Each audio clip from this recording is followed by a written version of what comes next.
오늘 우리에게 주시는 하나님의 말씀을 봉독하겠습니다. 에베소서 3장 1절부터 13절까지 말씀입니다. 이러므로 그리스도 예수의 일로 너희 이방인을 위하여 갇힌 자 된 나 바울이 말하거니와 너희를 위하여 내게 주신 하나님의 그 은혜의 경륜을 너희가 들었을 터이라. 곧 계시로 내게 비밀을 알게 하신 것은 내가 먼저 간단히 기록함과 같으니 그것을 읽으면 내가 그리스도의 비밀을 깨달은 것을 너희가 알 수 있으리라. 이제 그의 거룩한 사도들과 선지자들에게 성령으로 나타내신 것 같이 다른 세대에서는 사람의 아들들에게 알리지 아니하셨으니 이는 이방인들이 복음으로 말미암아 그리스도 예수 안에서 함께 상속자가 되고 함께 지체가 되고 함께 약속에 참여하는 자가 됨이라. 이 복음을 위하여 그의 능력이 역사하시는 대로 내게 주신 하나님의 은혜의 선물을 따라 내가 일꾼이 되었노라. 모든 성도 중에 지극히 작은 자보다 더 작은 나에게 이 은혜를 주신 것은 측량할 수 없는 그리스도의 풍성함을 이방인에게 전하게 하시고 영원부터 만물을 창조하신 하나님 속에 감추어졌던 비밀의 경륜이 어떠한 것을 드러내게 하려 하심이라. 이는 이제 교회로 말미암아 하늘에 있는 통치자들과 권세들에게 하나님의 각종 지혜를 알게 하려 하심이니 곧 영원부터 우리 주 그리스도 예수 안에서 예정하신 뜻대로 하신 것이라. 우리가 그 안에서 그를 믿음으로 말미암아 담대함과 확신을 가지고 하나님께 나아감을 얻느니라. 13절 말씀 다 같이 봉독합니다. 교하노니 너희를 위한 나의 여러 환난에 대하여 낙심하지 말라. 이는 너희의 영광이니라. 아멘. 하나님의 말씀입니다. 오늘도 하나님의 말씀에 은혜 받으시고 또 새 힘을 얻으시고 승리하신 한 주간이 되시기를 축원합니다. 제가 책 이름을 좀 여러분에게 알려드릴 테니까 공통점이 뭔지 한번 찾아보시겠어요? 본회포의 옥중서신, 마틴 루터 킹의 버밍햄 감옥에서의 편지, 빅터 프랭클의 죽음의 수용소에서. 공통점은 뭐냐면 감옥에서 쓰여진 글 또는 감옥에서 또 경험한 것을 배경으로 해서 쓴 책이라고 하는 거죠. 에베소서가 옥중 서신입니다. 뭔가 감옥에서 글을 써요. 뭔가 깊이가 있습니다. 어떤 인간의 또 의미와 본질을 파헤치는 또 그런 책이기도 합니다.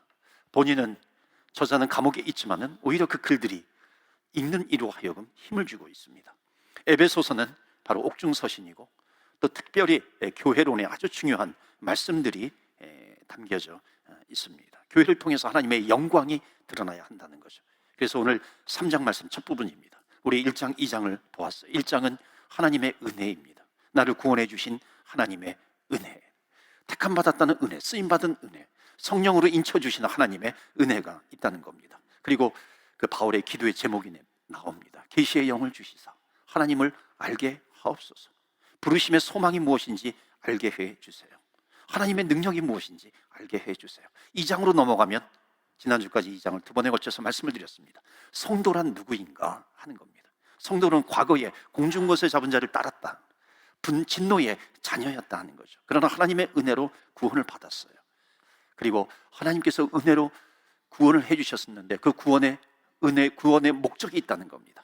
선한 일을 위하여 우리를 구원시켜 주셨다는 겁니다. 그리고 지난주에는 우리가 과거에는 그리스도 밖에 있는 자였는데 그리스도 안으로 들어왔다.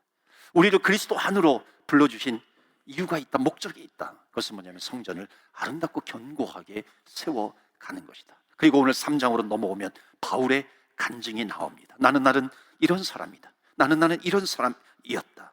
오늘 첫 번째 바울의 간증이 뭐냐면 바로 이겁니다. 보여주시겠어요?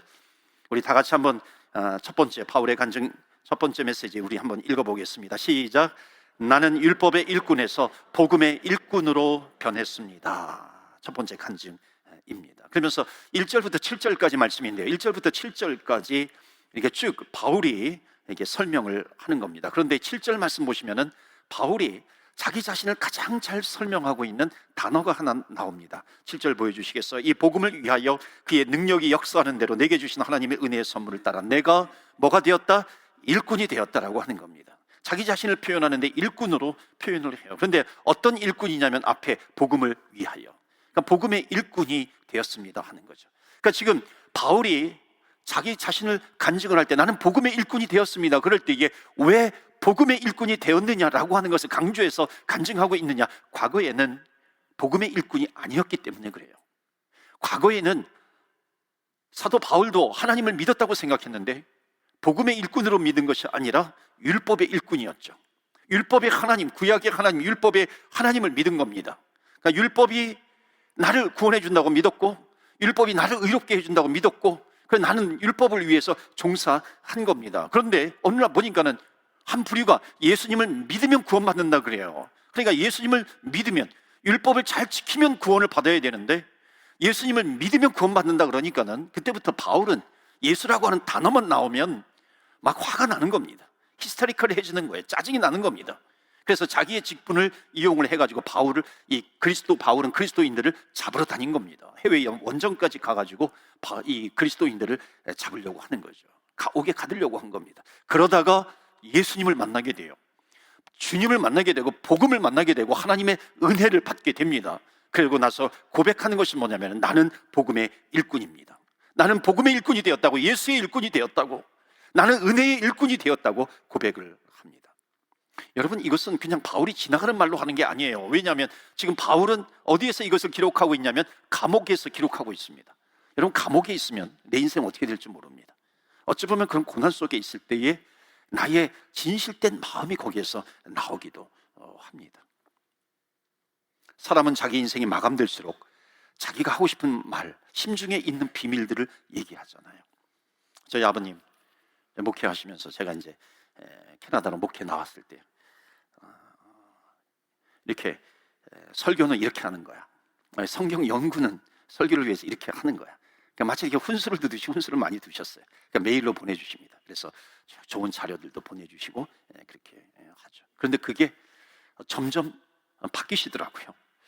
나중에는 돌아가시기 전에 많이 말씀하시는 것이, 영우 목사, 저에게는 제가 목회에 대한 얘기를 할 때는 영우 목사, 이렇게 아들임에도 불구하고 그렇게 불러주셨어요. 영우 목사, 목회는 성공이 없어. 목회는 진실하게 하는 거야. 인내하면서 하는 거야. 그렇기 때문에 기도하면서 해야 돼.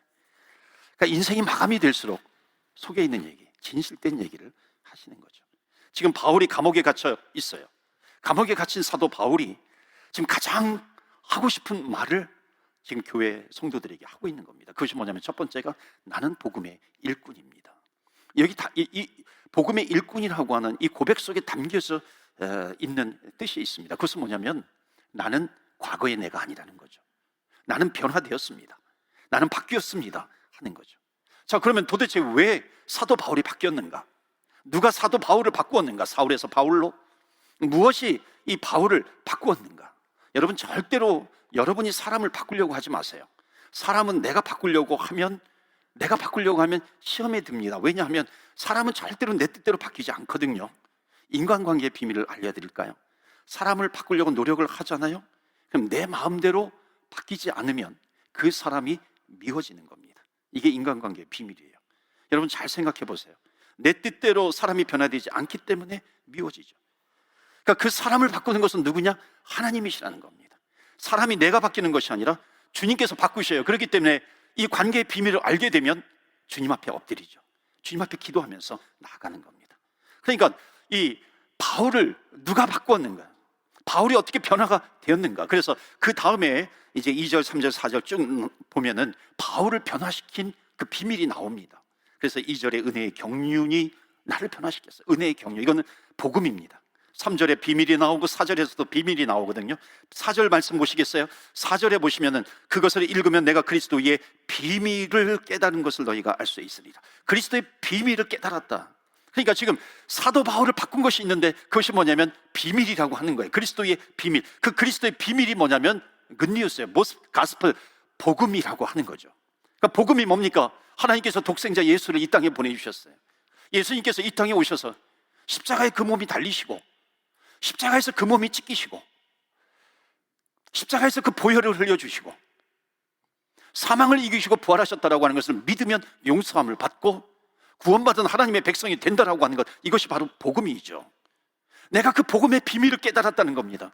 내가 그 복음의 비밀을 깨달았는데, 그 첫 번째가 뭐냐면 5절이에요. 5절에 보시면, 이제 그의 거룩한 사도들과 선지자들에게 성령으로 나타내신 것 같이. 여러분, 여기서 선지자와 사도, 두 중요한 단어가 나와요. 이게 왜 중요하냐면, 선지자는 구약의 사람입니다. 그러니까 바울은 구약의 율법의 종이었어요. 율법의 일꾼이었어요. 그러니까 선지자를 통해서 하나님의 말씀이 임합니다. 율법을 전하는 사람이었죠. 신약의 12사도, 예수님의 제자들입니다. 신약의 12사도들을 통해서 또 복음을 주십니다. 그런데 보니까는 내가 예수님을 만나고 나니까, 복음을 알고 나니까는, 그 은혜의 비밀을 깨닫고 나니까는 구약의 선지자와 또 신약의 12사도에게 주신 것이 복음으로 다 연결이 된다는 겁니다. 이게 떨어져 있는 것이 아니라고 하는 것을 깨닫고 난 거예요. 깨닫고 나서, 이 주님을 만나고 나서 깨달은 거죠. 그래서 복음의 일꾼이다, 복음의 일꾼이다. 자, 그것을 6절에 보시면 더 확대가 됩니다. 복음의 비밀이라고 하는 것이, 이는 이방인들이 복음으로 말미암아 그리스도 예수 안에서, 중요한 내용이 나오죠. 함께 상속자가 되고 함께 지체가 되고 함께 약속에 참여하는 자가 되었다는 겁니다. 그러니까 내가 복음을 만나고 나니까, 예수님을 만나고 나니까 깨달은 것은 뭐냐면, 하나님께서는 나는 이스라엘의 하나님이신 것을, 그런 하나님만을 알았는데, 보니까 복음을 만나고 나니까, 복음의 일꾼이 되고 나니까는 그 이스라엘의 하나님만이 아니라 이방인의 하나님도 되신다라고 하는 것을 깨달았다. 그 복음에 대해서 이방인들도 다 거기에 참여하게 되었고, 우리들도, 저와 여러분도 참여하게 되었다는 겁니다. 여러분, 사도 이 2장에 보면은, 지난주에 말씀을 드렸지만, 유대인들이 이방인들을 볼 때 어떻게 보았습니까? 짐승으로 보았잖아요. 개로 보았어요. 성막을 세울 때에 이방인의 뜰을 따로 세웁니다. 그리고 높은 담벼락을 세워서 여기를 넘어오면 당신은 사형입니다 라고 하는 것을 써붙이기도 했습니다. 공중곳에 잡은 자, 진노의 자녀였다. 그런데 지금 예수 그리스도로 말미암아 그 안에서 이방인들도 함께 상속자가 되어 함께 천국의 백성이 되고 그 유산을 누리게 되는 것이고, 함께 약속에 참여하는 자가 되었고, 함께 지체가 되었다는 겁니다. 그래서 지금 바울이 얘기하는 것은, 십자가를 내가 알았어요. 정말 몰랐던 예수님을 알고, 예수가 그리스도라고 하는 사실을 알고, 그 은혜를 깨닫고 나니까는, 그 복음을 알고 나니까는 내 인생이 달라지지 않을 수가 없다는 것이고, 그래서 나는 복음의 일꾼이 되었습니다. 복음의 일꾼이 되었습니다. 그러니까 바울은 복음 때문에, 십자가에 돌아가신 예수님 때문에 바울의 인생이 달라진 것이죠. 결국 여러분, 사람을 바꾸는 것은 누구인지 아세요? 하나님이에요. 예수 그리스도께서 사람을 바꾸는 거죠. 내 인생을 바꿀 수 있는 것은 주님, 복음, 은혜, 십자가의 비밀, 이것만이 사람을 바꾼다는 것이죠. 우리 아내 되시는 분들이요, 남편을 바꾸려고 하지 마십시오. 저희 아내도요, 저를 바꾸려고 하다가 포기했어요. 대신 저는 아내는 저를 위해서 기도했어요. 저는 많이 변했습니다. 아내가 깜짝깜짝 놀랄 정도로 많이 변했다 그래요. 아내가 저를 바꾸었나요? 아니에요. 예수 그리스도께서, 하나님께서 바꾸시는 거죠. 어떤 사람은 결혼하는 그 목적이 뭐냐면, 남편을 변화시키는 것이 나의 목적이다, 결혼의 목적이다, 남편 사람 만드는 것이 나의 목적이다, 그렇게 얘기하는 사람이 있어요. 그 불행을 뻔히 보게 됩니다. 안 변하거든요. 내가 내 아내를 바꾸려고 해요, 남편을 바꾸려고 해요, 내 친구를 바꾸려고 하고, 이웃을 바꾸려고 하고, 성도를 바꾸려고 해요. 그러면은 내가 율법이 되는 겁니다. 그러니까 내가 율법이 되니까, 그러니까 사울은 율법의 하나님만을 믿었죠. 그러니까 내가 재판관이 되는 겁니다. 그러니까 내가 재판관이 돼요. 내가 율법이 돼요. 그러면은 결과는 분쟁밖에 없는 겁니다. 여러분, 법과 법이 만나면 눈에는 눈, 이에는 이, 피에는 피입니다. 절대로 해결책이 없는 거죠. 거기에 십자가의 은혜가 들어와야죠. 하나님의 복음이 들어와야 하는 겁니다. 그러니까는 인생을 바꾸고, 내 인생을 바꾸시는 그 역사하시는 분이 하나님이시라고 하는 것을 믿는다면요, 하나님, 내 인생 바꾸실 분은 하나님이십니다. 우리 가정, 남편과 아내, 우리 형제 자매, 우리의 이웃 성도들을 바꾸실 분은 하나님이심을 믿습니다. 하나님 도와주세요. 하나님 도와주세요. 바꾸어주세요. 기도하게 되면은 내 역할이 바뀌는 겁니다. 어떤 역할로 바뀌냐면 헬퍼로 바뀌게 돼요. 서포터로 바뀌게 되는 겁니다. 하나님께서 역사하시도록 하고 나는 헬퍼, 돕는 자가 되는 겁니다. 이것이 성도의 태도라고 하는 거죠. 여러분, 남편을 바꾸려고 해보세요. 남편을 바꾸려고 하면 남편이 진짜 남편이 돼요. 남의 편이 되는 겁니다. 남편을 바꾸려고 하면. 아내를 바꾸려고 해보세요. 그럼 아내는 계속 안 하는 거예요. 근데 여러분, 정말로 기도하고 헬퍼가 되고 내가 서포터가 되면은요, 남편은 진짜 또 남편이 되는 거예요. 남편이 아니라 나의 편이 되는 거죠. 진짜 남편이죠. 아내는 아내가 아니라 아내 해가 되는 겁니다. 내 안에 해의 모습으로 나에게 다가오는 것이구나. 이것이 비밀이 되는 거죠. 안의 해가 되는 겁니다. 바울은 원래 사람을 볼 때요, 율법의 잣대를 가지고 보았어요. 사람들을 대했어요. 그러니까 잘잘못만 눈에 띄잖아요. 그러다가 복음의 일꾼이 되어서 율법의 잣대를 내려놓고 은혜의 잣대를 가지고 사람들을 바라보게 되는 겁니다. 누구 때문에? 예수 때문에. 무엇 때문에? 복음 때문에, 은혜 때문이에요. 여러분, 우리에게도 이런 날마다 이런 고백이 있기를 바랍니다. 정말 바꾸시는 분은 누구냐? 하나님이십니다. 그래서 바울의 첫 번째 간증은 뭐냐면, 나는 율법의 일꾼에서 복음의 일꾼으로 변화가 되었습니다 하는 고백, 저와 여러분의 고백이 되기를 바랍니다. 두 번째 고백을 보시겠어요? 두 번째입니다. 지극히 작은 나에게 복음을 맡겨주셨습니다. 지극히 작은 나에게 복음을 맡겨주셨다라고 하는 겁니다. 여러분, 사람이요, 혼신의 힘을 다해서 뭔가 목숨을 걸고 하는 일에는요, 몇 가지 중요한 게 있어요. 그것은 뭐냐면, 생명을 구하는 일에는 목숨을 겁니다. 또 하나는 뭐냐면, 대가가 너무 큰 거예요. 혼신의 힘을 다하죠. 또 하나가 뭔지 아세요? 나는 정말 아무것도 아닌데, 나는 지극히 작은 자인데 나에게 큰 일을 맡겨주실 때 혼신의 힘을 다하죠. 자, 바울은 3장 8절에 보면 뭐라고 얘기하는가요? 3장 8절, 모든 성도 중에 지극히 작은 자보다 더 작은 나에게 이 은혜를 주신 것은 측량할 수 없는 그리스도의 풍성함을 이방인에게 전하게 하시고. 바울이 뭐라고 고백합니까? 지극히 작은 자보다 더 작은 나에게. 여러분, 세상 사람들에게, 안 믿는 사람들 사이에서 바울이라고 하는 사람이 나는 지극히 작은 자 중에 더 작은 자입니다, 이렇게 얘기를 하면요, 그 주변에 있는 사람들은 다 지구멍을 찾아야 됩니다. 다 숨어 들어가야 돼요. 왜냐하면 바울은 배운 만큼 배운 사람이잖아요. 전도하러 가가지고요, 복음을 전하러 가가지고 당대에 내노라는 철학자들과 그 철학을 논쟁할 수 있는 그 실력을 가진 사람이 바로 이 바울이에요. 당대의 지식인이었어요. 그런데 왜 바울은 왜 지극히 작은 자보다 더 작은 나라고 그렇게 소개를 하고 있나요? 자기가 작은 자라고 하는 것 때문에 그렇게 표현을 함으로 말미암아 더 강조하고 싶은 것이 있었어요. 그것은 뭐냐면 바로 하나님의 은혜예요. 하나님의 은혜가 너무나도 크기 때문에 당대 내노라는 지식인이었던 이 바울이 자기를 뭐라고 표현하냐면, 나는 지극히 작은 자보다도 더 작은 자입니다. 그 하나님의 은혜를 생각하니까 나는 너무나도 작은 자이에요.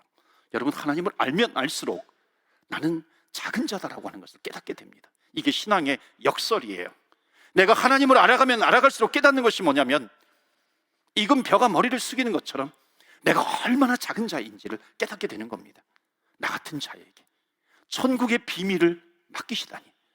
이런 감격과 고백이 있는 사람이요, 결국은 감사하면서 헌신하는 겁니다. 여러분, 제가 질문 하나 드릴까요?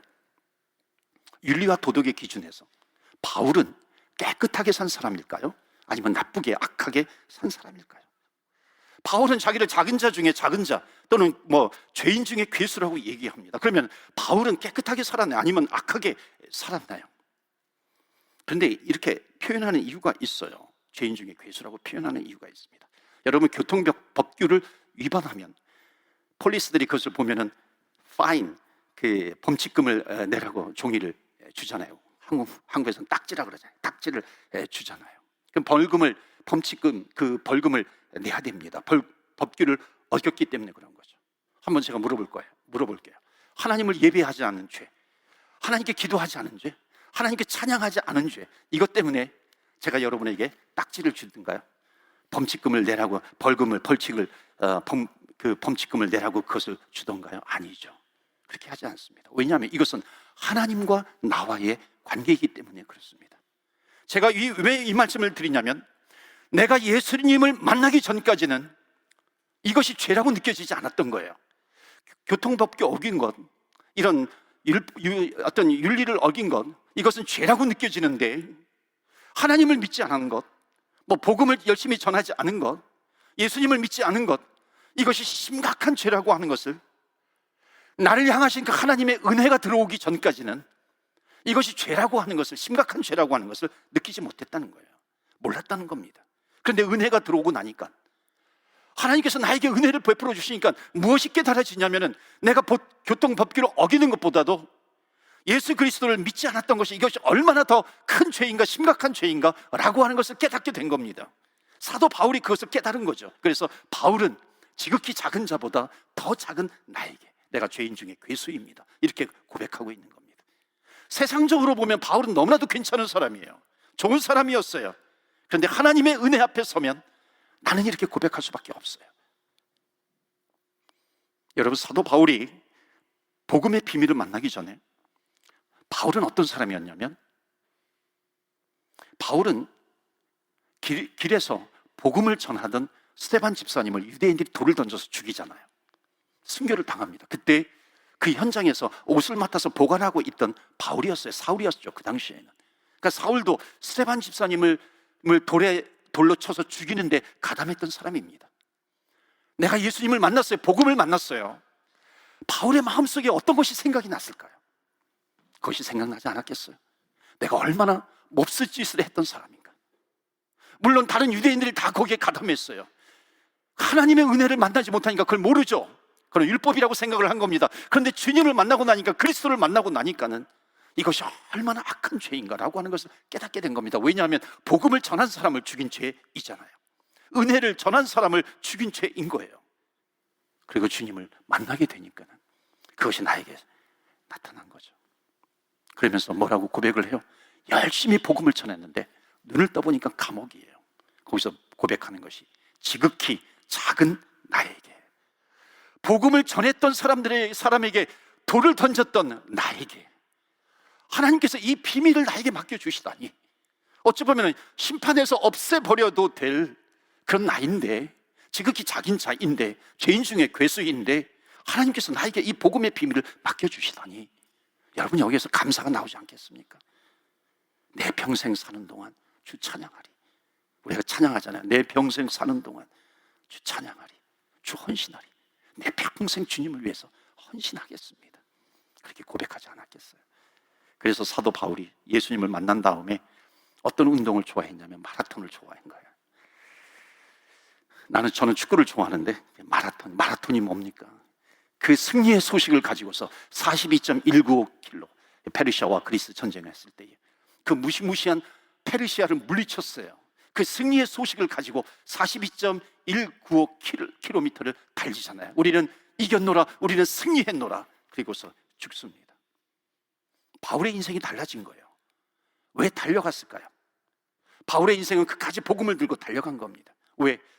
그 복음을 나에게 맡겨주셨기 때문에, 이 은혜를 나에게 맡겨주셨기 때문에 평생을 달려간 겁니다. 여러분, 부탁을 드려요. 생명 구하는 일에 힘쓰시기 바랍니다. 사람을 살리는 일을 위해서 우리 에너지를 쏟는 겁니다. 그것이 성도예요. 그래서 바울은 그렇게 달려간 겁니다. 여러분, 우리가 이 세상에서 신앙생활 하다 보면은 신앙을 포기하고 싶을 때가 얼마나 많이 있어요. 정말 교회 그만두고 싶을 때가 있잖아요. 사람들을 좌절하게 만드는 것이 얼마나 많이 있어요. 이 사람들로부터 들은 말을 통해서 상처를 받는 것이 얼마나 많아요. 내가 이 말을 듣고 내가 계속 다녀야 돼? 이 말을 듣고 내가 계속해서 이 일을 해야 돼? 그런데 사랑하는 성도 여러분, 그 사람의 말 때문에 우리가 가는 길을 포기한다면, 이 너무나도 중요한 일, 지극히 작은 자에게 나에게 이 복음을 맡겨주셨는데 이 가는 길을 포기하게 된다면 그것은 성도가 아니라고 하는 것이죠. 모든 수치와 모욕을 당한다 할지라도 이것이 너무나도 큰 은혜이기 때문에 이것을 깨달으면 깨달을수록 가야 되는 거죠. 우리는 이겼노라. 예수님께서 우리를 위해서 십자가를 지셨노라. 믿는 자에게 구원이 임하노라. 이 비밀을 알리기 위해서 달려가시는 저와 여러분 되시기를 주의 이름으로 축원합니다. 아멘. 여러분 10절 말씀 한번 보세요. 10절 보시면 이 교회의 목표까지 얘기하는 거예요. 이는 이제 교회로 말미암아 하늘에 있는 통치자들과 권세들에게 하나님의 각종 지혜를 알게 하려 하십니다. 여기 하늘에 있는 통치자들과 권세들은 누구냐면 천사들이에요. 그러니까 하나님께서 우리에게 맡겨주신, 교회에게, 성도에게 맡겨주신 이 복음 전하는 것, 이 은혜를 우리에게 맡겨주셨는데 이것을 전하는 것이 얼마나 큰지 그것을 지금 설명하고 있는 겁니다.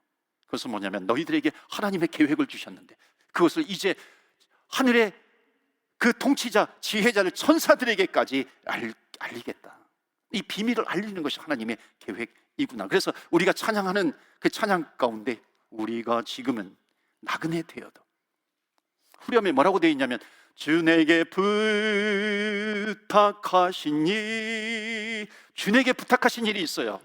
은혜의 복음을 전하라고 은혜를 주셨는데 천사도 흠모하겠네, 천사도 흠모할 정도로, 그게 이 말씀이죠.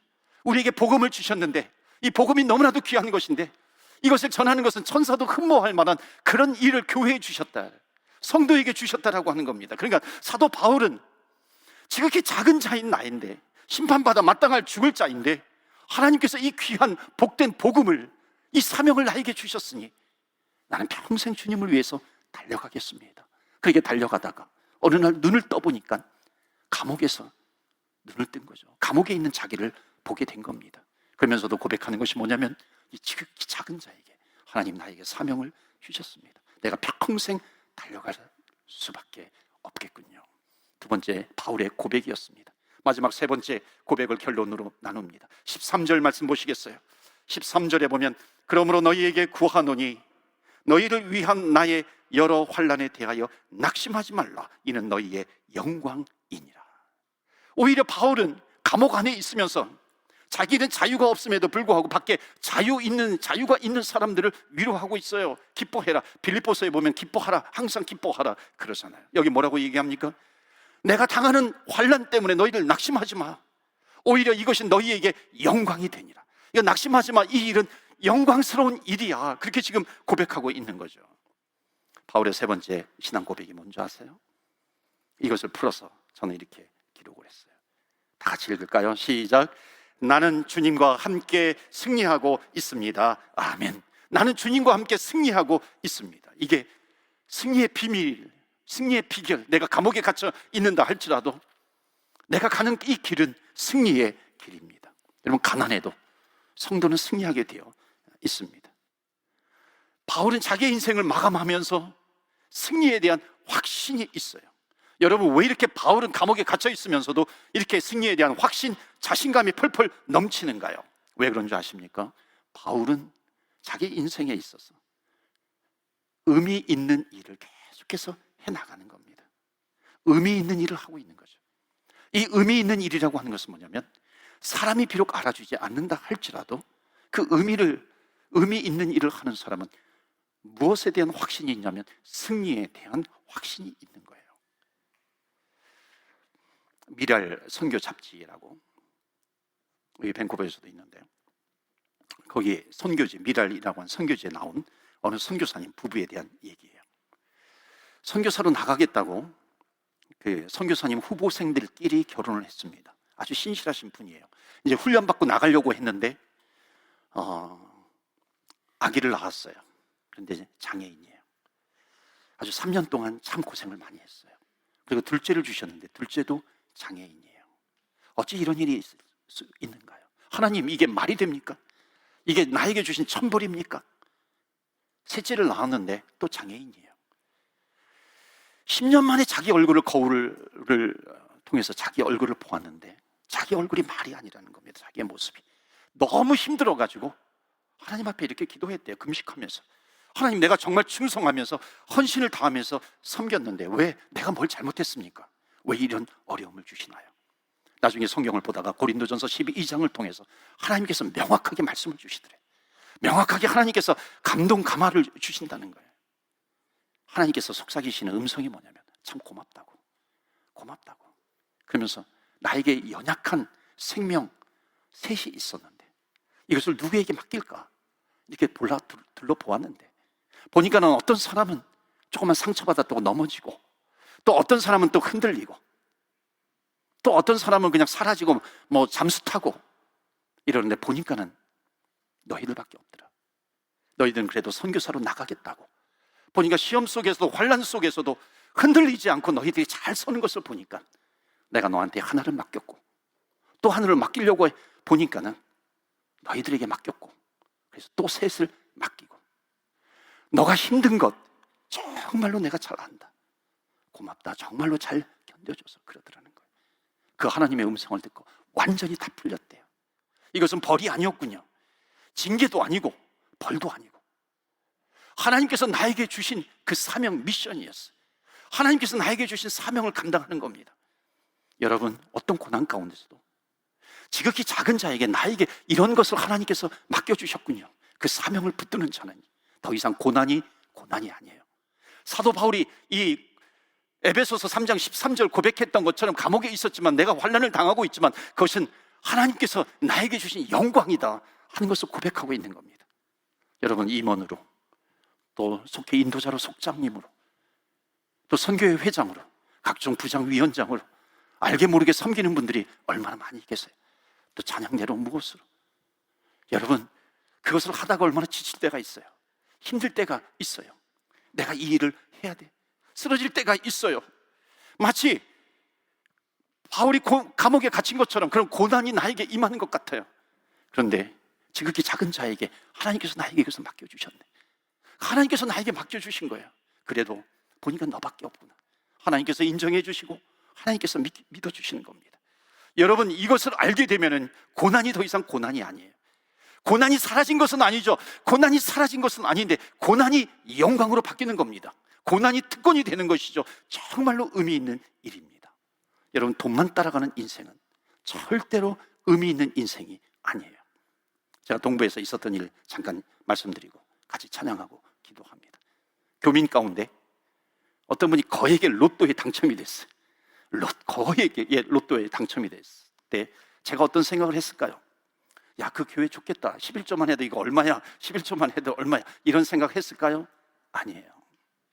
여러분, 땀이 들어가지 않는 돈은 그 돈을 의미 있다고 얘기하지 않습니다. 가치 있다고 얘기하잖아요. 그런데 또 케네디언 교회에 어떤 성도님이 로또에 당첨이 됐어요. 할머니예요. 아주 신실한 분이에요. 근데 이분이 교회에서 예배를 드리는데 천장에서 비가 오기만 하면 빗물이 새는 겁니다. 그러니까 예배를 드릴 수가 없어요. 그래서 이 할머니가, 신실하신 할머니가 기도한 겁니다. 하나님, 우리 천장을 수리하려면 10만 불이 필요한데 우리 돈이 없는데, 가진 것이 없는데, 저도 하나님 로또 10만 불 당첨되게 해주세요. 그런데 10만 불 로또에 당첨이 된 거예요. 그래서 이분이 헌금을 하고 천장 수리하는데 보탬이 되었습니다. 여러분, 이 돈이 가치 있는 돈일까요? 그렇지 않을까요? 여러분, 돈은 중립이에요.